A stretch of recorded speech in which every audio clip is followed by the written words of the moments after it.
into philosophical angles, philosophical approaches.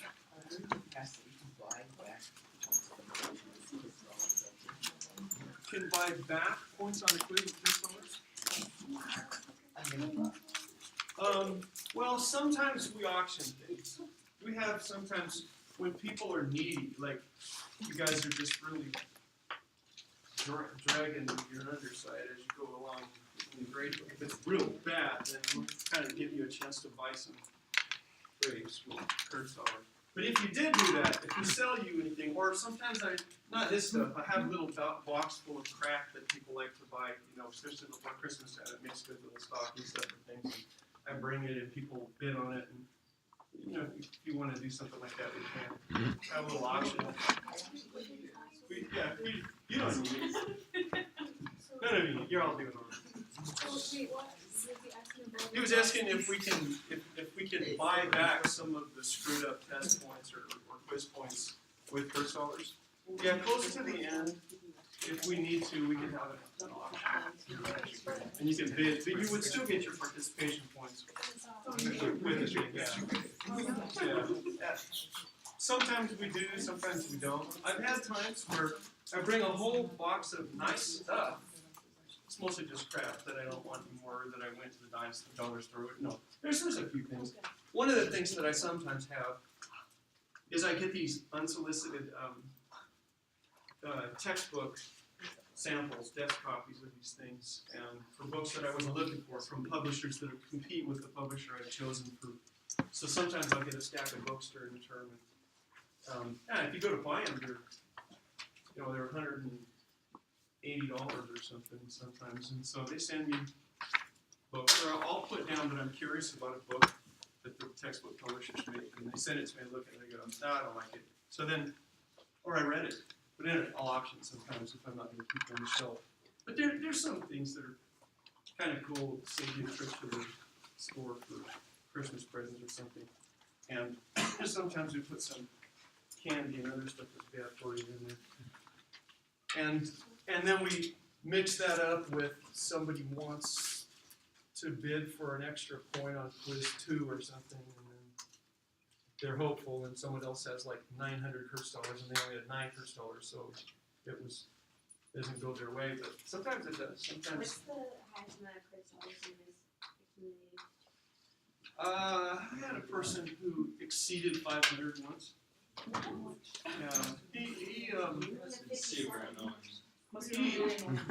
Yeah, he was really engaged to the point that actually people threatened him with violence after. They really did. Somebody threatened to pound him if he didn't stop it. But I had a good time because he was doing the reading. He was reading far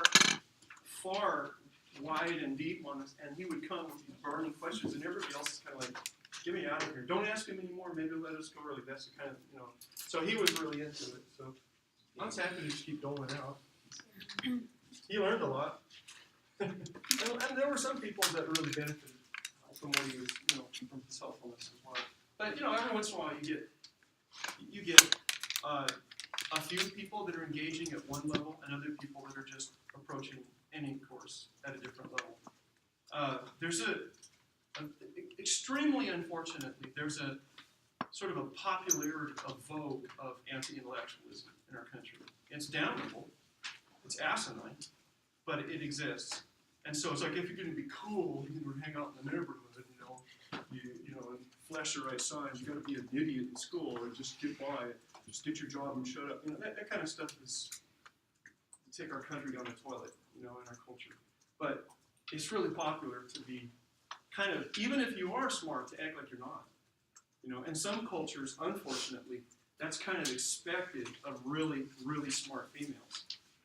And they really take a lot of gut if they demonstrate that they're very much smarter than everybody else around them. And that's punished, and it hurts their chances for relationships. And let me encourage you to just follow your curiosity, and don't run for some sort of popularity contest when you're here to learn. You're paying a lot of money for this. Don't let somebody sort of vogue you out of whatever's interesting. If it's not interesting, something else will be, you know. I've had students in here that can't even pass most of their classes in their major. And they get the highest points in this class. They just totally trip on philosophy. And I've had that in other things too. I've had that when I've taught math. I've had people that just ace their math stuff, but they're failing history, or they're failing all their religion classes, and failing chemistry. In backing up and getting a sweep of things,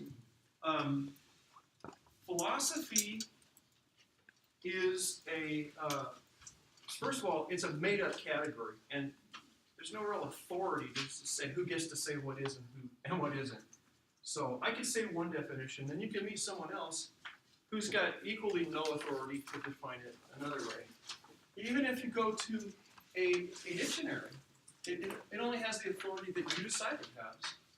Dictionary is supposed to be, however, simply reporting on how people are actually using the word, whatever word it is. It's not up to the dictionary what a word means. It's up to you and me what the word means. And the dictionary is supposed to try to keep up pretty well. Now, unfortunately, with dictionaries are and probably will continue to be for a long time classist and sometimes racist and bigoted, so that what they're doing is looking at who the people are that are deemed by the people that are doing the dictionary, or the people that are likely to purchase the dictionary, that are deemed the people that are cultured, the people that are successful, the people that are at the highest, the highest strata of society. That kind of stuff ends up being kind of circular, because nowadays even you take people who are maybe the most privileged people, and their kids are listening to pop culture music and that sort of thing from listening to music that was written in the prisons, by people from lower socioeconomic neighborhoods. So it has a delightful sort of circular thing, and it sort of feeds from all levels. Ideally, however, what the dictionary should be doing, what any dictionary, there is no the dictionary, there's only a dictionary. For those of you that are really sticklers on saying things properly, some of you are really good at it in here, delightfully. It's never okay to say the dictionary unless you're referring to a particular one in the form, and here it is, this one dictionary. You say a dictionary or this particular dictionary. But if you ever say, well, the dictionary says, well, that's ignorant. Yes. Can you do the same thing with the encyclopedia and the Bible? Absolutely. Yes. If it's a passage that is in conflict in the Bible, I would say that it would be arrogant to say whatever your favorite version was and call it the Bible says. However, there are some things and some statements you could make about those things in the Bible that there's really not that much disagreement on. It's like all the main scripture just completely lined up, and if we got anything, we got that. Like Jesus wept. Yeah, I don't know that there's any difference in that part of it in John, right? But I like John 3:16 also. I don't think there's a lot of arguing about that. But in a sense, you could carry that not just, like I say, to the dictionary, but like you say, encyclopedias and scriptures, not just Christian or Judeo-Christian scriptures, but other scriptures also. And you could kind of try to do what has become called hedging. Does anybody know what I mean when I say that you could engage in some hedging? No, not exactly. Good try. When you read scholarly literature from people that tend to be progressive thinkers, they don't make a lot of black and white statements about things. This is it, period, done, deep, finished. They don't do that very much. They have a tendency to say that it might be this, and here's what the data seems to indicate when we interpret it this way. Much research is still really on the horizon. To always be careful to guard the speech, to not be arrogant, making proclamations about things so that you can look like a fool in a year and a half when somebody else looks at it with twice the sample size for the study and shows that yours was full of baloney. Or somebody just does a methodological review of what you did and they look and they go, well, what about this? And you're going, oh shoot. So you want to not put yourself out there too much because people still have the article. They're going to Google it. It's going to come up. They might even read that, before they read what you're saying now. The same moment. It's not like, do they remember 3 years ago? When they're researching it, it may be that they get it all at the same time and they're looking at it going, huh, what? Oh, what a fool. So you want to be careful to say, this is what it seems like right now, and to say, here's one way to look at it. So that relates to what made the difference when philosophy got born with the Greeks. And it might have been born some other places, but again, we only have the history that we have any records of. And there may be places that did a better job, and we don't know. Maybe they were destroyed, whatever. But people started qualifying their own positions, the positions of their own culture, their own religious beliefs, their own philosophies. Yes? Wait, so I'm confused. What was hedging? Hedging is that practice of qualifying what you say rather than making big proclamations. So that if you read good scholarly material, when you're done reading it, it's going to be like, oh, okay, so they're kind of open on that. They're not really saying that the last word is in. Isn't that scientifically settled? You have to be kind of Yeah, it should be. I don't know how, it's not as common as I wish it was. But what happens when people that aren't used to reading scholarly literature, what happens when they read that is they say, well, you don't really know anything, do you? It's hard to get a following when you're saying, well, maybe. No one wants to put their whole life and their fortune next to maybe. If you look at how things are prevailing politically in our country right now, in this country, you have people that are scientists that are saying certain things, and then you have people that are saying, it's this way, and everyone who doesn't agree with me is a damn fool. Well, who are you going to follow? Who are you going to write a check to? People would like to feel certain about something. And the uncertainty really, really bothers people that like things to be closed-ended, that like to have things all sewed up, with the lid screwed on, and put away in the right place with that cabinet locked. But life, the Greeks discovered, it's just not that way when you get out much. Before that, it's fair to say, most parts of the world, most people didn't get out much. So here you have some people that start getting out a little and seeing some folk. And they start to become, now I don't mean worldly like sinful and pagan. I mean worldly like looking at the rest of the world, not just their own household and their own navel. So when they started going, wow, man, some of these people, like we said before, these people seem smarter to me than me. And they're perplexed by what I have always believed. They've got a different way of seeing it. And they appear to be valid people. They raise their kids well. They get on just fine with everybody, and they benefit folk. They're really good in business.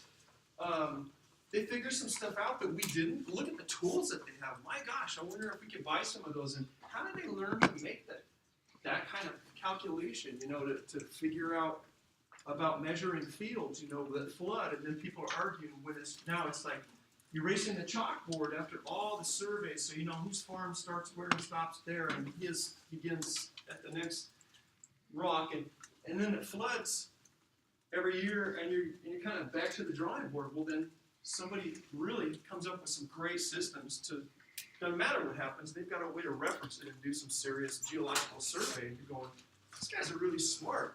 And then you start admiring them for their general IQ. And then you find out that they really see things differently about the stuff we can't see. They explain differently where we came from and where we're going, or how our minds work, or what people are. And that really, some of the people became bigoted about that, and they became xenophobic.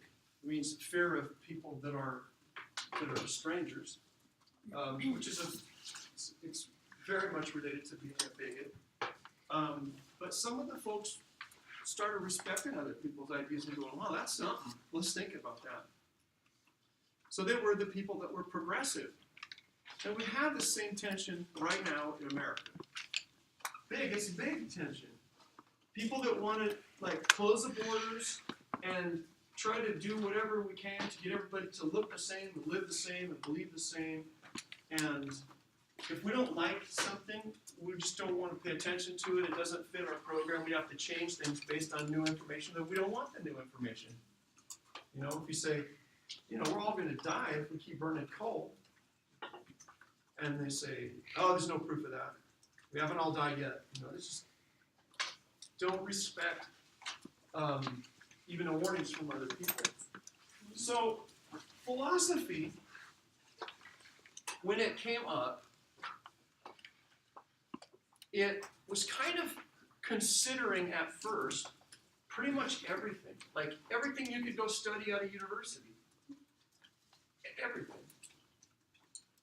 The whole project of the university as a thing, as a phenomenon, grows out of the Western philosophical tradition. It was a study of all the things that we consider science that people thought to study then. It was a study of everything that we consider psychology. It was a study of everything that we consider theology. It was a study of everything that we consider math. It was a study of everything that we consider relationships, culture, and political science, and engineering. It was all the stuff you can know when you start thinking on purpose. And a little bit at a time, and that's what it was kind of like at first. And it survived like that. You're taking more and more territory into itself, more and more disciplines. As they were thought up, they were kind of like, yeah, the thinker people think about these things.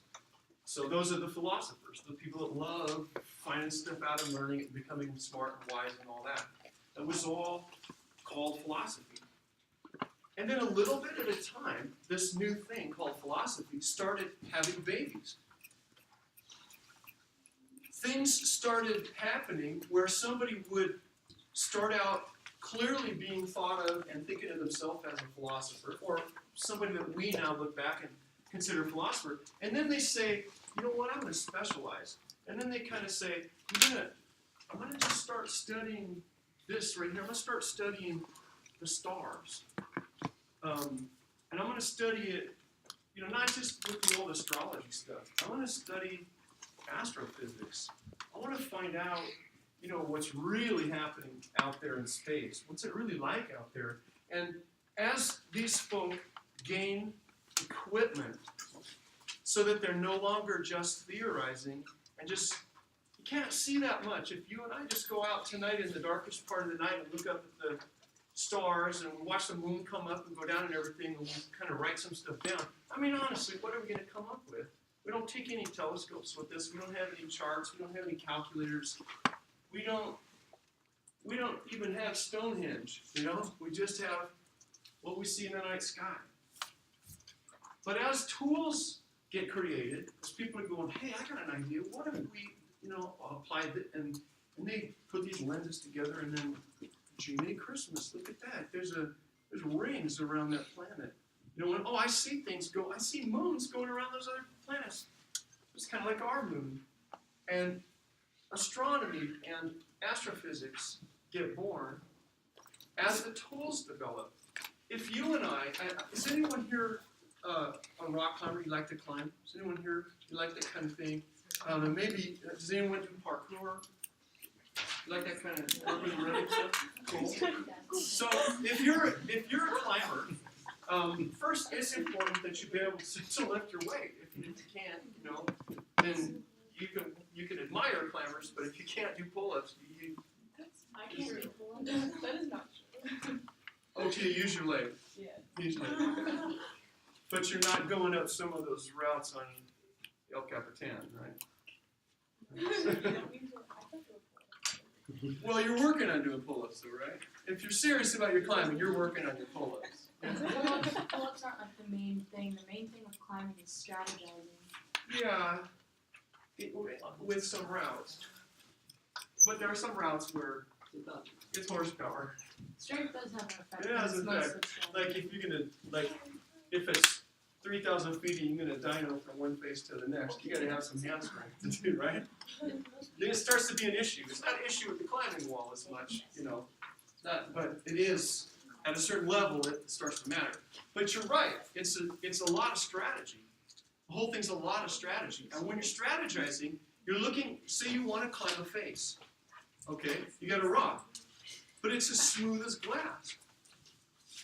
And there's no routes, no one's pounded anything into it. And it's smooth, just like plate glass, like buffed. No cracks, no prominences, straight up. You're looking at that, you know, maybe you have those cool suction cup things that are always in the spy movies. But I mean, just using ropes and regular gear, what do? You try to pound it, and it's harder than any of the gear. You can't pound into it. It's just so hard, like diamond. And well, how do you get up it? You know, someone could put some Vaseline on it too. That makes it even worse. You can't get up it at all. So you're looking at this wall, and you're going, there's nothing to get a hold of, and not a gecko. Then it doesn't matter what kind of strategy you got, because there's nowhere to start. That's the kind of stuff that belongs in this box that we call philosophy. But if We don't have any start. so, if it's a like pretty much glass wall that's super strong, Then then where do you strength go? wouldn't do you any good either. Would it? Nothing. No strength, no tools, no strategies. You're looking at it going, I got to figure something out. And then, like you say, strength is completely worthless then. Then you're faced with it. I am going to get up this. Then it's boss strategy. But it's meta strategy. You got to think of a way to even start thinking of strategies for some new thing like that. It's got nothing. There's no route. And it just looks like you really want up there. And there's no driving around the back. It's not half dome. There's no taking the trail up the backside. It's just a wall. And you have no idea what's up there, but you know you need to get up there. Philosophy is that box that stuff goes in, and you sit there trying to come up with a strategy to even begin to get a toe hold or a finger hold or to find some possible route. Walk back and forth and look. Ooh, I didn't notice that there is a little imperfection. There's a little crack. It's a little too tall for me to reach, but I didn't notice it. So you keep scanning it, looking for any little opening or any little prominence that you can get a hold of. And so all this stuff about life, about science, about our minds, about other people, about where do we come from, about the future, about weird things like time, about, back then, about why is it that we can have babies and make full-on human beings? You know, we can't even make it, they couldn't even make a bicycle yet, you know, but somehow, without on purpose, they had a way of making new humans, and all the other animals said, what is that? And we have these silly little explanations that some people come up with. We have some that we don't consider silly at all. We hold them as sacred, and we reverence those ideas. We look at them and we go, whoa, I can't get anywhere with that. It doesn't seem right. And and every village I go to, there's a different explanation like that, and theirs seems actually a little smarter than ours. So, gosh, maybe none of them are true. I don't know. But then, as you look and say, ooh, nobody noticed that before. It's up there a ways. We're like to have to stand 3 people higher, move some boulders over there and stack them, and then look at that. There's maybe a route. Maybe you find a little place, maybe, that you didn't know was there. Then it starts moving out of philosophy and becomes another discipline, especially when it becomes a science. When you get a tool and it's like the telescope, you're going, ooh! And then someone develops calculus, and you get another tool, and you're going, I see a route. And so you start working your way up there. It's no longer philosophy. Now it's science. Philosophy then is left, to continue to think about other things where we can't even think of where to start. We don't even have the tools. We don't even have the tools to conceive of the tools yet. It's just, I don't know what to do.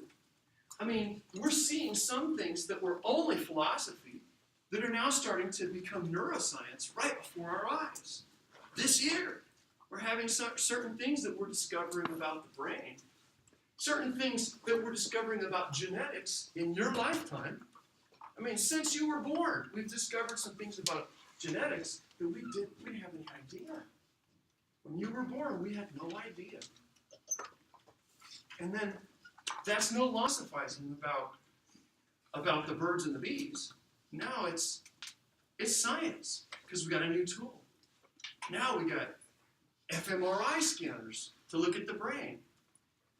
When I was a student here, we had some PET scanners, but we didn't have fMRIs. MRIs were on the horizon, but we didn't have fMRIs. Now, I just read, 2 weeks ago, that a big cooperation that involves Berkeley and somebody from Stanford and some big money and a grant. They're looking to reduce to increase the resolution like by a power of 9 for the fMRI. And it's ridiculous what that could do for us to be able to go to so much better resolution. We don't have that now, and they've decided to team up with some physicists and just really redesign the fMRI. That's going to completely take some things that are all theory now, it's going to turn them into science. So when stuff is smooth like the wall, but you can't find a way to even start climbing, and it's still philosophy, that is called intractability. You want that word. You want to know that word. Intractable. Intractable. Things that are intractable, they have intractability. Means that it's really, really tough, and you don't even know where to start. When something's intractable, it's just, you can't even begin to know how to solve it. So philosophy is the discipline that works on things that we're trying to figure out that are intractable.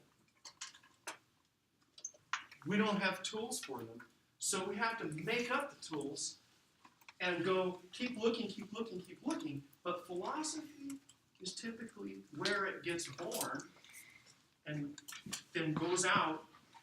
But here's what happens when something becomes a science.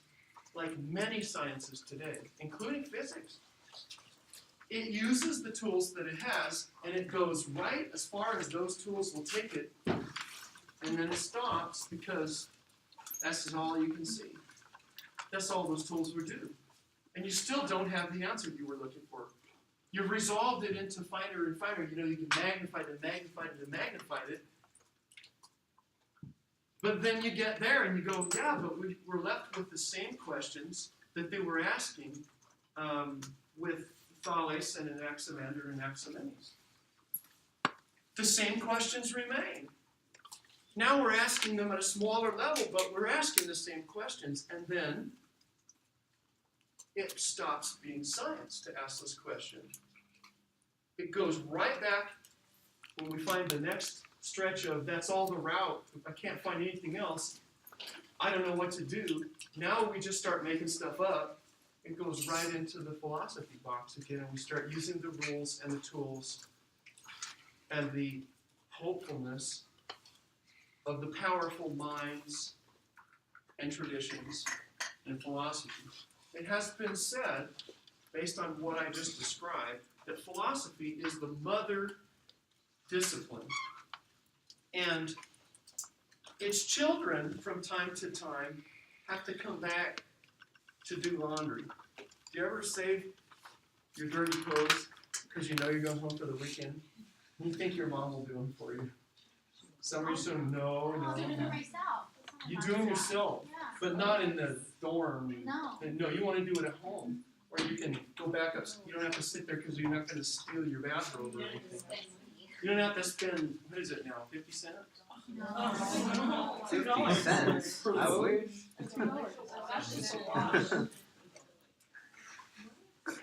writing. And on top of that, It's just a small little thing in your clothes, and they get like $5. yeah, that's a good deal for them. It is a good deal, just not for you. So then you take your clothes back to your mom's house when you run out of socks and underpants. It's time for a trip home. And that's kind of what happens to different sciences and different other disciplines when they get to where they outgrow their tools. They start philosophizing again. But just like it is when you see people that are adolescents, younger than you guys, of course. You watch somebody who gets big for their britches, and obviously the parents are paying for everything and looking out for them and cleaning up their messes and giving them a ride and doing this and keeping them safe and get a roof over the head, and they don't really have any serious responsibilities, but they're all puffed out and they're all like that. They don't need their parents for nothing. They're big. I'm a big grown up now. And you say, really? Well, what if your parents just you came home and the door was locked and your parents disappeared and you never saw them again? And they were like, well, that sucks. Right, because you really don't have anything going on. You're not really as grown up as you think. So when that happens in the disciplines, when it happens intellectually, you'll read people in the sciences that really have exhausted their tools, and then they start just making stuff up. They start just like doing myth. But they're not careful to use the philosophical tools. They're doing a crap job. They're out of ideas, and so they're just making stuff up and see if they can make it fit. But they don't have any of the scientific equipment that answers any questions whatsoever. They're done. But then they continue to say, oh, we don't need philosophy anymore. We have science now. That was back in the 100%. Really? Well, what do you think you're doing? You're doing a lousy job of philosophy. You'd be better off to actually acquaint yourself with some of the tools of philosophy so you don't just waste everybody's time and all those resources just making crap up. They should start doing philosophy and using careful philosophical reasoning, but they don't. One of the evidences of that is in the philosophy of science, the demarcation problem. Where does science stop and start? What makes something a science? And when does it stop being a science? And if you're too easy in who gets in the door, if the bouncer lets just anybody in, they're not real careful about their ID, just anyone they don't need an invite or anything, in they come. You get a bunch of weird nonsense right next door in the same science department in university. You get a bunch of really weird stuff, and they're going, oh, we're science. I'm writing science grants and wearing lab coats. You're going, that's not science. That's a bunch of superstitious mumbo-jumbo silliness, funny business. No, we're science. Say, well, what makes you science? Go, well, here's your definition. We fit all that. Okay, well, you might technically, but it's obvious that you're not science. So you take your astrology and your crystals and your aroma stuff and get out. They're going, well, wait a minute. We need to make some better rules, or they're going to keep slipping in here and pretending to be science again.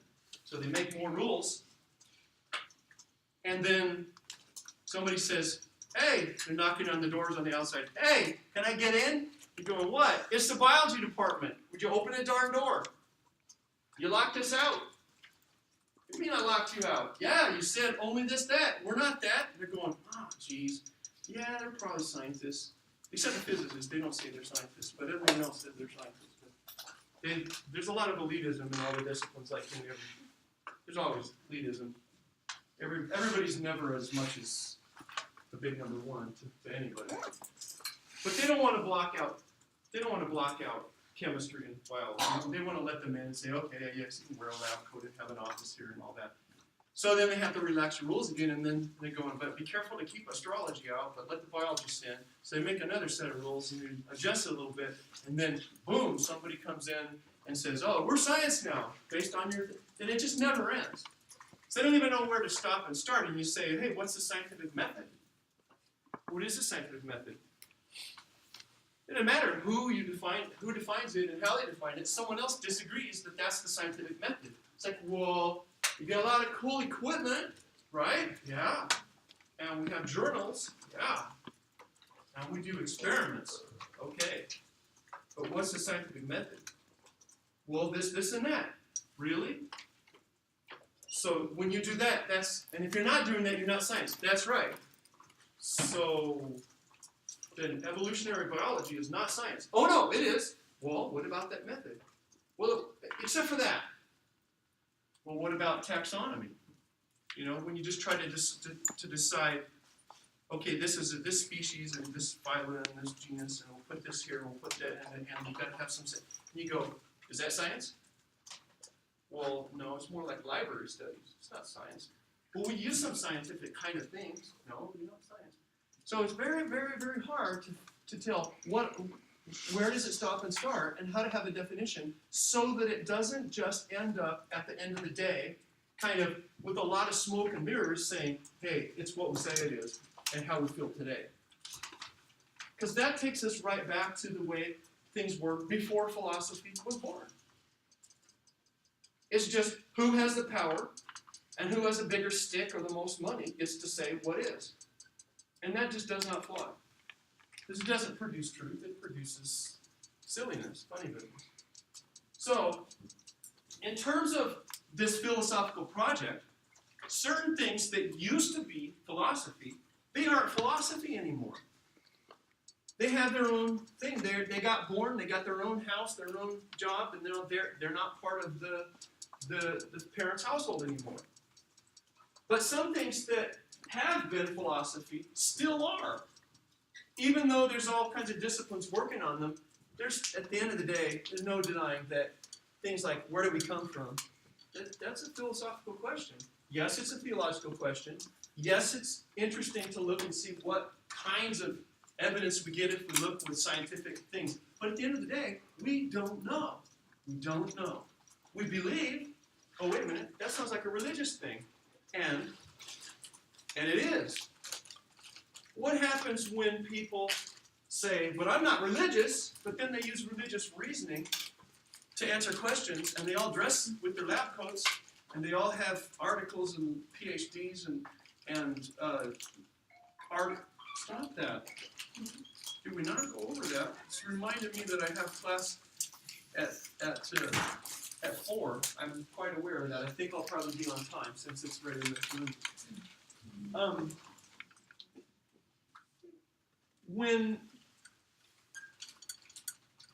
When you stop using the tools of science and you start reasoning just like the people before philosophy was even born, when everything was kind of a religious cultural answer just because that's what we do, because you look around and go, well, yeah, all the smart people believe this, so this must be it. All my people believe this, so this is a prevailing myth. You stopped doing science.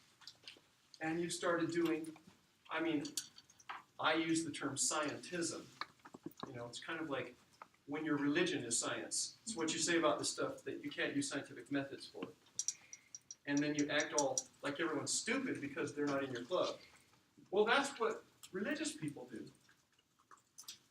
They say, well, we don't need any evidence because we believe this. And that's fine. And I don't want to have you get an upside down view or an opposite view of the way I regard it. The stuff we can see and we can pretty much know as much as knowing can get done using evidence and that sort of stuff actually takes less brain power and is a lower function than trying to figure out the things that we don't even know where to start figuring out. Those are the tougher problems, and philosophers are typically the most intelligent people in a culture.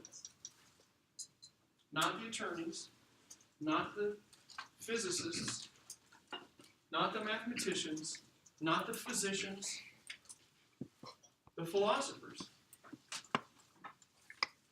And the only real rivals that they have when you look at these breakout IQs, these breakout intellects, the only rivals that they have are the writers that produce great literature, the really serious, contributing, epic literature, people that are Shakespearean in their stature have got off the chart, can't even measure IQs, and so do philosophers.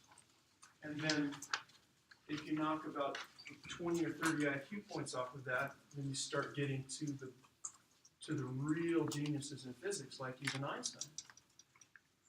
And then as you go down, you characterize the sophistication of the discipline. Philosophy is way out there. It is way out there. It's the stuff where we don't even have any tools yet. When we looked at Thales, how in heck did he predict an eclipse with squat for equipment? How the heck? Show me a scientist that could do that, really, without any data, without any previous knowledge, and with no equipment. That's just, it's on another plane. So are you saying that because he did it without a previous base of knowledge, it was deemed philosophy? He pulled it out of Right. thin air. So because it came out, Out of it wasn't built on something before, and it was somewhat made up.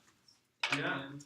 That it was deemed philosophy. That's He scientific. approached a smooth wall with no apparent anything. And he Isn't it functioned because it's at not provable that it's not deemed science?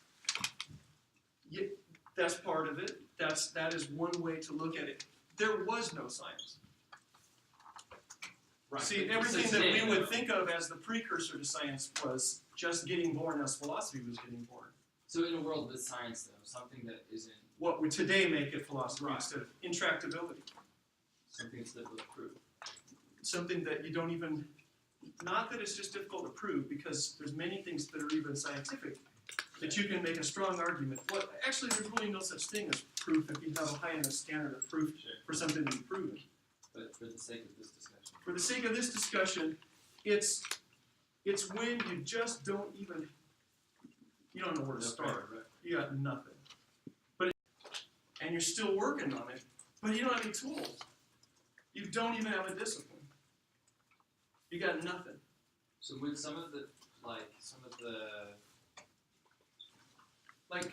theories in physics and things like that, that would be then bordering on Quantum mechanics cannot keep its feet out of philosophy. Right. There's no possibility that are in more than one place at the same time.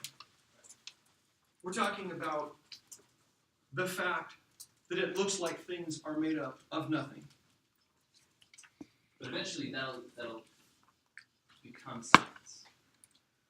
And Right. that's when That's- science. yeah, that's But the when idea. somebody says that, that's a religious statement because that's faith. Can you use the scientific method to show that eventually that will become science? Today. Can you do that today? Can you show me that eventually Sure.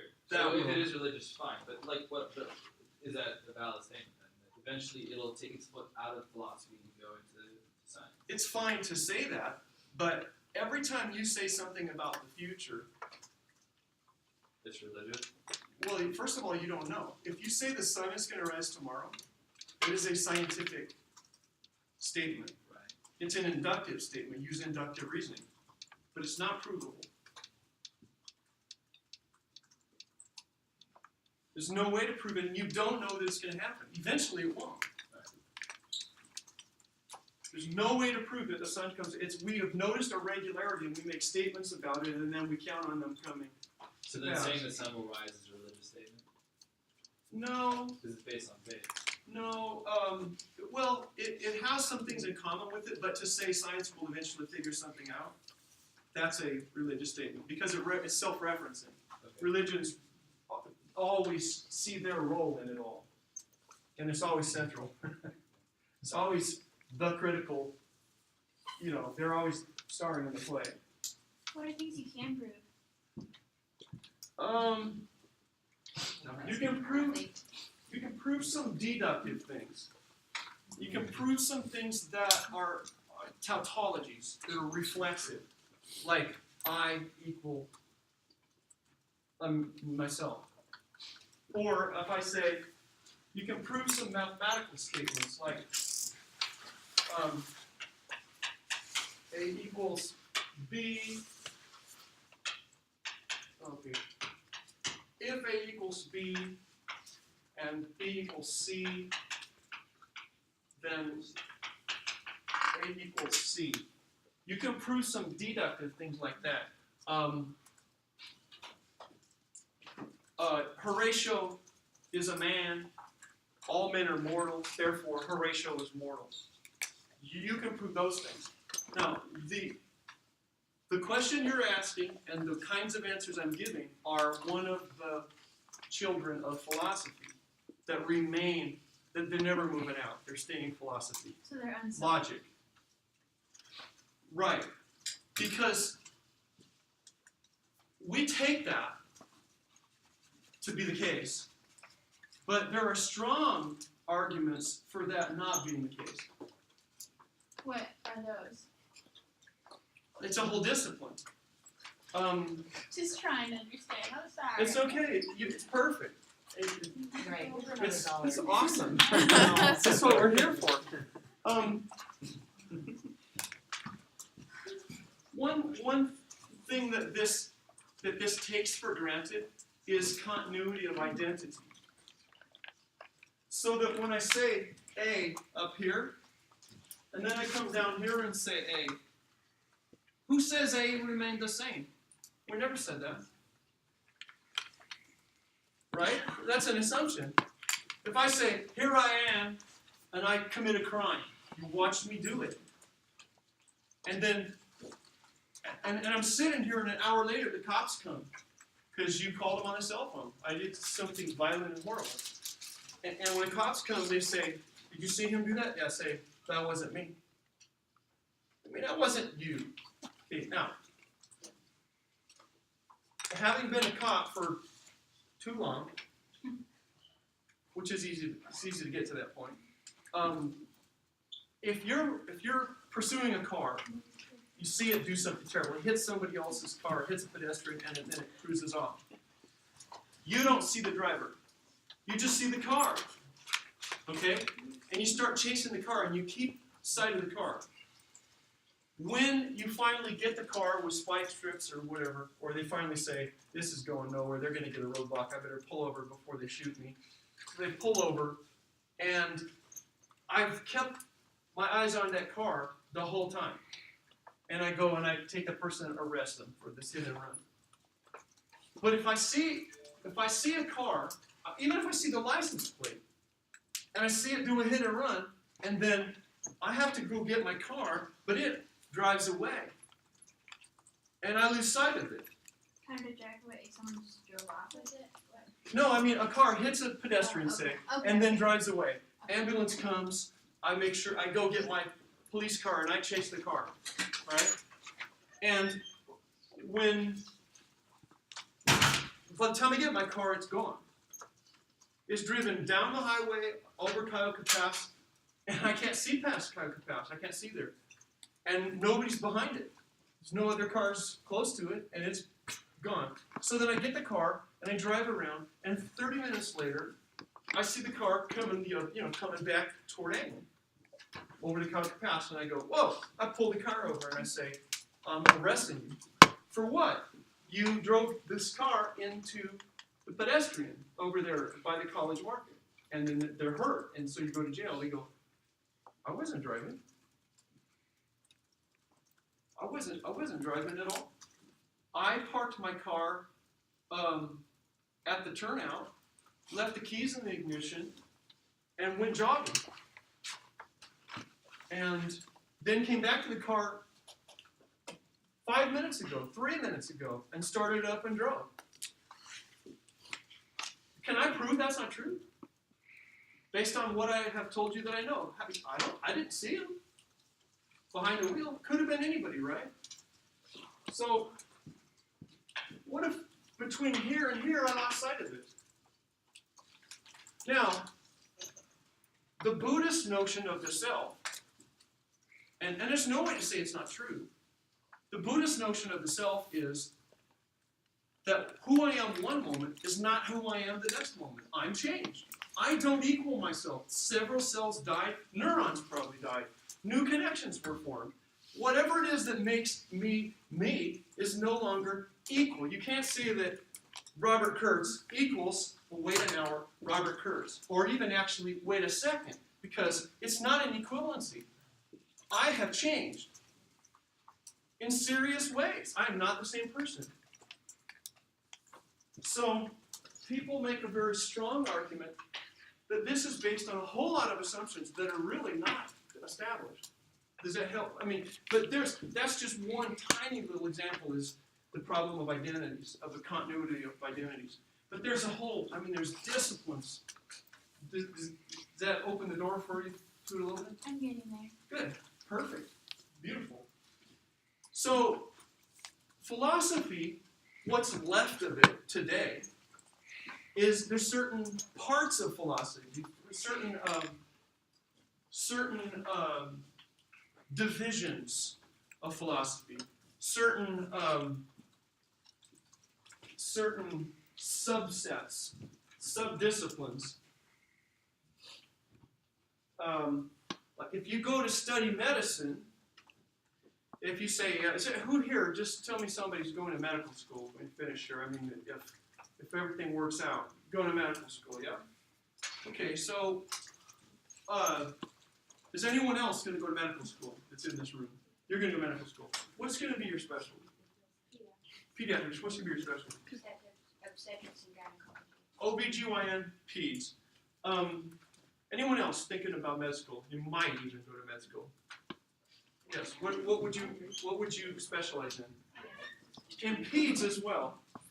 Nobody here would think about being a psychiatrist? No?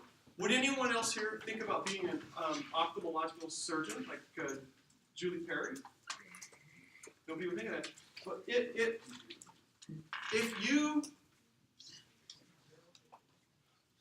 you become a pediatrician and you see peds, OB. So if you become OB, you become peds. Somebody now is criminally insane. They have 3 times have exhibited fugue, and they got like at least seven distinct personas, some of which are homicidal. After you finish your residency and you establish your own practice, somebody says, hey, you're a physician, would you treat this schizophrenic? You good to go with that? You're a physician, right? I'm set. I'll start doing some psychoanalysis with this person. It doesn't work that way. No. Would you be willing to do a hemispherectomy? Oh, It doesn't make any sense, right? By the same token, would you want Ben Carson to do your hysterectomy? No, that doesn't work out. How about a psychiatrist to just sub in for your trauma surgeon? No. When you're in a car crash and you are bleeding out fast, said, it's all right. Tell the, well, I'll see. Okay, you take your meds and then go in there and scrub in and crack your abdomen open, right? No, because very different specializations. depending how far out of medical school they are. They're 1 year out. Well, Maybe a little tiny bit more practice, but no, not not not much practice. No, much. you could maybe do some sutures in the ER on a finger, a little boo-boo, but you don't want to start splitting heads. It's kind of a acquired taste. Philosophy, like medicine, has many subdisciplines. There's things that, and we know, we can say pediatrics, okay, that's someone who takes care of kids. We can say OBGYN takes care of female reproductive system and pregnancy and birth and postpartum care, that sort of thing. And psychiatry takes care of people who are having mental illness. And trauma surgeons try to fix what goes wrong when energy is spent really quickly in the body in traumatic ways. So we know that they function within their discipline. Well, within philosophy, there's categories also. There's these subdisciplines of things that fall under philosophy. Not everything falls under philosophy. You know, if I say, like, I'd like somebody to make me some industrial robots that will put the windshield into a car on the assembly line for the new Teslas. You know, I don't want a philosopher to do that. You know, maybe the philosopher can talk about robotics and what it, you know, what some of the philosophy of mind that goes with that, and the philosophy of persons and this sort of thing. But that's not, you don't go get a philosopher to do an engineering test. That's stupid. But some disciplines, they fit under here. One of the things that fits under here is ontology, as we've spoken of. Ontology is what is there, what's real, what exists, what even exists instead of not existing. Now this is a subdiscipline of metaphysics. Okay, this is a branch. Metaphysics is a branch of philosophy, and ontology is then a branch of metaphysics. Okay? See if I can do this in a more organized way. We'll get philosophy over here. It's artificial to make all these things in outline form because they're actually more of a complex system rather than just an easily flowing outline. But under metaphysics, we have ontology, and we have epistemology. Ontology is what now? Somebody tell me again, I just said it.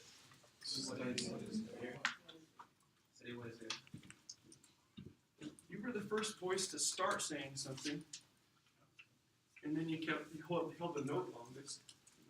What's epistemology? What? Study of knowledge. How can we know something? And that the question that you had was an epistemological question. You were asking about logic. You were asking, well, what kind of things can we? You know, that was an example of that kind of thing. What's real? You know, Plato's cave business. Well, how do we know things? Do we know it with our senses? As soon as I show you something, well, I saw it happen, of course I know it. But then you saw me bending a pencil the other day. And then it was not actually elastic to that degree like it appeared to be. I snapped the pencil after I made it look an optical illusion. And there's auditory illusions.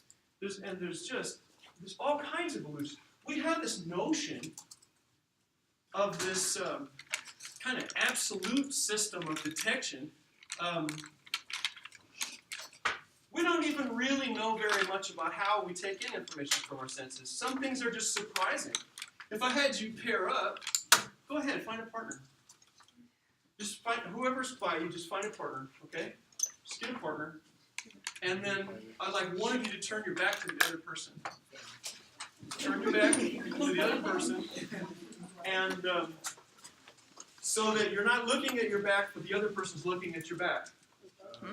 Take all of your fingers and just you pick how many, whether it's just 2 or 7 or whatever, and touch their back lightly, but definitely, and hold it there and ask them, how many fingers am I touching your back with? And see how that goes. Because we're not all that good. Yeah. See, we would think that we're wired to be able to tell those kinds of things, but once we get past a couple or 3, what do you do? Okay. It's hard to account for. Our brain isn't working out right. Four? Yes, actually. How many? 8. Oh, Yes. That's crazy. There's dozens and dozens and dozens of examples that show that we're surprised sometimes by how much we do or don't know.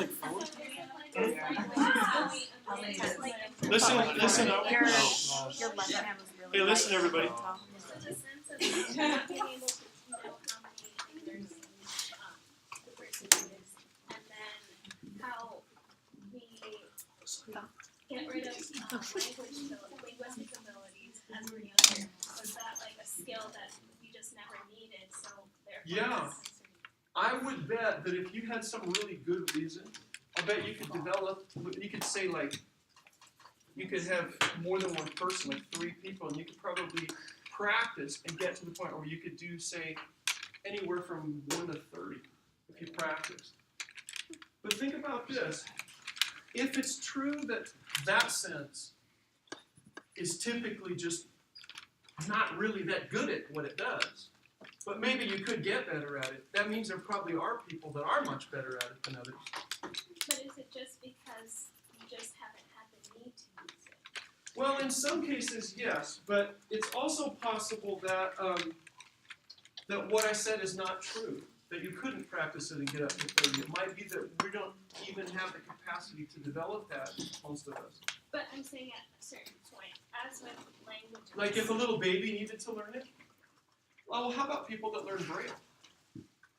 I mean, Braille's kind of like that, right? You're not looking and you've got little bumps and you can tell exactly what shape they are, and then you get to the point where you can just go like this across the page and read as well as people that are sighted can read with letters. So I'm going to say the plasticity of the brain would be able to handle it. It's like how a baby that took out like 10 months to swim. They know Yeah, how to swim. They right. can teach them themselves. and the diving reflex. Yeah. Exactly. They know what to do when you submerge them underwater. They know to take a breath and then not take a breath, and they won't aspirate. But you get past a certain age, and the diving reflex goes away. The mammalian diving reflex. I was thinking someone's back to memory and recall. That's one of How does it relate to memory and recall? yeah, because Well, how about this? When you're counting something, you have to count and then account for the fact that you counted, so you don't count it again. And then go to another one and count it and keep track of it. Add it to the other one, which is a memory task. And then keep track of now that you've done those 2 and don't go back and count them again. And then go to the next one. And you need to do that in series. Each time that you're doing that, you're having to add them together. Right? That's part of the reason it's breaking down is that we don't have a matrix for it. We don't have a system for once we've counted it. You can feel it's not that you're not able to feel any of those fingers. If you took all the other fingers but one off, you'd still feel the one, right? But then you put them all on there and it's like, oh, I lost track. But they're distinct sensations. They're distinct to a certain bit. If you take little needles and you touch gently, and then you get, so there's a certain minimum that needs to be to distinguish 2 points of contact, because our nerve endings are only distributed as frequently as they're distributed. So once that's beyond that, plus you can touch somebody where they don't have a nerve ending, or you could take a sharp object and poke a person and not hit one of those kind of nerves, but hit a temperature sensing nerve with it, and it feels like you've been burned. It's funny how our nervous system is that reliable. Yeah. Okay, so can we apply the same concept of the sensory to how we approach, like how certain people are able to think philosophically and some people are just like physics or just practical Excellent. things?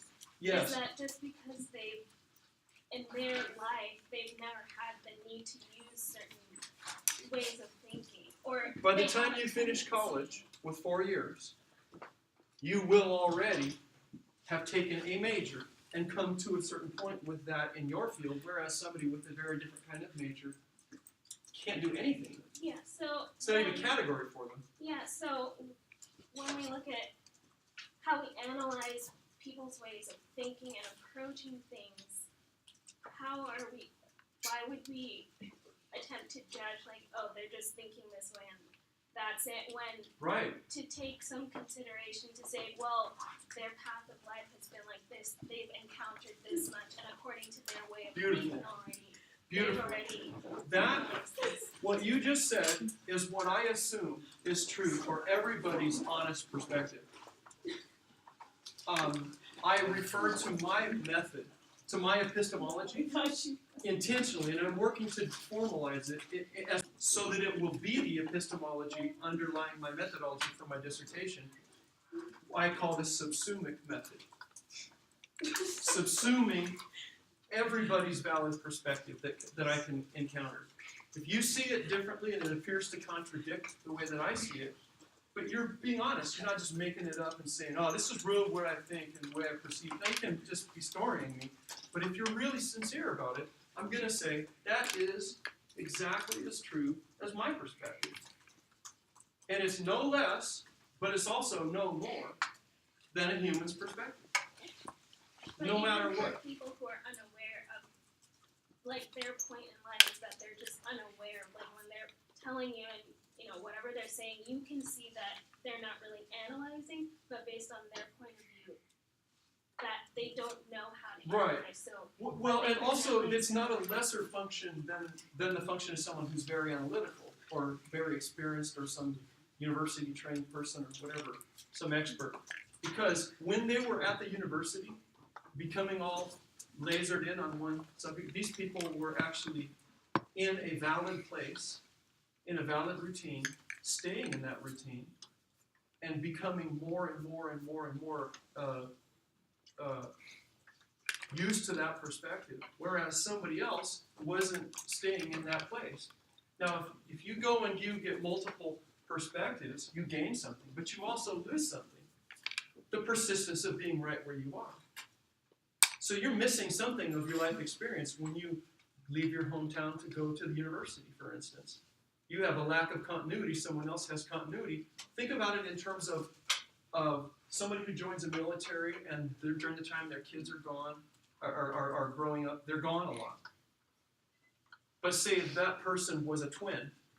Their twin lives across the street from them, raising the same number of kids, and they don't go to the military. They come home from work every night. They're with their kids every evening. They're with them all weekend. They go to every school thing. They go to all the ball games. They go to all the plays. They play ball. They watch videos. They take camping trips. And this person's in Afghanistan. Okay, that person has a broad experience. You know, they could have been on the International Space Station. so You know, ultimately, but that doesn't mean that they have as much information or perspective about being a good mother or father as the person, their twin who stayed behind, right? yeah, so the information, like, overlaps. Like, where someone has a gap because the person was away, Right. another person fills that information. Yes. Yes, that's true. That's another reason that we need intellectual humility, to respect the person who has their perspective. Even if they didn't get it at a university, they got it, say, at an assembly plant or working at the docks unloading freighters that come from all over the world, or working in the oil field, or cleaning houses, or flying airplanes, or working at the emergency room as a nurse. Those are all perspectives that are just as valid as the governor. Just as important and just as true, no less true. So I think the challenge for us is to grapple with how things that appear to be contradictory and are obvious paradoxes, what does it mean that is probably just as true? I mean, maybe it means every perspective we could get is just sort of a metaphor from something in a realm that's casting shadows in our realm, in our flat, our more flat, our closer to being flat realm than the next realm up. And it's like, I remember my kids when they were just like 4 and 5 years old. They're playing outside the kitchen window, windows open, and I was a pastor in the church in Payson, Arizona at the time. And the whole church came over for potluck at our house after church. So there's a bunch of other church kids, or the same little tiny age kids. And we're putting dishes away, but we can hear them talking and arguing out there playing in the dirt, Tonka truck and a dirty old doll. And they start talking about their understanding of reproductive science, you know, the birds and the bees according to the preschool. And one of them is really adamant to the other to say, no, babies come from kissing. My mom said it's from kissing. That's how you get babies. And someone else said, no, babies come from your belly. They come out your belly button. And somebody else opines that it has something to do with their genitals, but what it is they kind of understand where it comes from, but they don't understand how, but they've got a theory about it. And when you listen to every one of them, where they went wrong with the fragment that they have, and none of them are wrong exactly, So but they don't have the picture. So basically, And we're like that. yeah, basically even though each of them had more of the process of them thinking, like even weren't necessarily on the right track, or one of them was, but it was kind of wonky. But the point was that they're thinking and they're observing and they're trying to figure out. They're grappling with it. So what about, for example, like in school? Fortunately, we're conducting no experiment. Or in schools, when you're taught not to be that way. So Not to be what to way? think critically, like to observe and just have a question and then go for it and just keep going at it until you figure out the answer. You just like that way of thinking is just like no, like stop thinking that way. So then when you come out of like schooling and then you meet someone else with like philosophy, Right. how does that? So you've been in school and they've been teaching you what the scientific method in school? Or they've been teaching you not to think? Not to think. Okay. So you meet somebody else who's been creatively exploring and doing philosophy and science. I think you've got someone else who's just been told this is the answer. Make sure you know the answer for the So test. how do you ultimately bring that person to? Well, I think what I would do, and the question you're asking me is more of a social psychology question, maybe. How do you help to bridge that maybe in a relationship or with your neighbor or in society? Well, because Right. then the thought. The way I would do that is to emphasize how valuable humility is, and to help people in a safe and non-insulting, non-threatening way to discover, and less scary, to discover the limits of their vantage point, and to show that mine has limits, and that whoever they're in conflict with has limits also, and it helps sometimes to move away from the subject and to take somebody who's like an intellectual opponent and to be faced with that person as a person, especially if you can be faced with common suffering. You can appreciate that you have a common, how very alike you are. So you have affection for the person then. And then we're not that critical. That blurs in our brain to respecting their position when we have fondness for them. So fondness brings with it a certain amount of respect for how you see things. If we have a person across the street from us here in our country who is, by our standards, a political idiot, and with all the stupidity that goes with it and all the narrow prejudices and everything that goes with that, we have this disdain for them and then we hear them talking about some superstitions and they talk about, it's Friday the 13th, and we go, stupid, man, what a bunch of idiots. And then if we come across somebody far across the sea and they have some cool belief system about the way, Gaia and the plants and Mother Earth and everything and the butterflies and we listen to them, we go, oh, that's really interesting, that's anthropology. But if it's across the street, it's not anthropology, it's stupidity. So maybe if we'd be willing to be like mature anthropologists, even with our neighbors or even with our siblings sometimes or our parents, or the people in our church that are trying to make the church a way that we're less comfortable with. If we would have a mature kind of anthropological and a fondness, like, hey, this is somebody I love. So if we get in a habit, no matter who the person is, of recognizing the common suffering, because we all have that. I mean, there's nobody in this room right now that hasn't like look in the mirror and go, why do I have to be that person? And you look at other people and you go, wish I was more like that. Every single person here, and everywhere you'll ever go. There's nobody here that can't bring to mind real easy the time that you feel the saddest about the way you treated somebody. It hurts your heart. You're disappointed or you're embarrassed to be who you are, and you feel despair if you dwell on it. And everybody has that.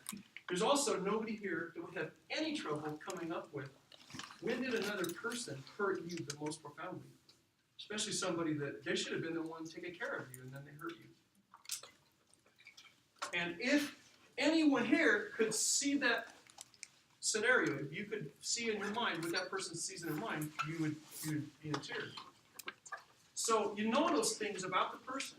You also know that everybody here, there's something they wish that they could be, but they've already figured out that it's really not going to happen. It's beyond that. Yeah, somebody, but not me. Everybody's got that, and it hurts their heart. Makes it sort of like a dull, nausea thing all the time. But when we get in the habit of looking at people and just all those things I just said, plus more, habitually, as a spiritual discipline, you get in the habit every time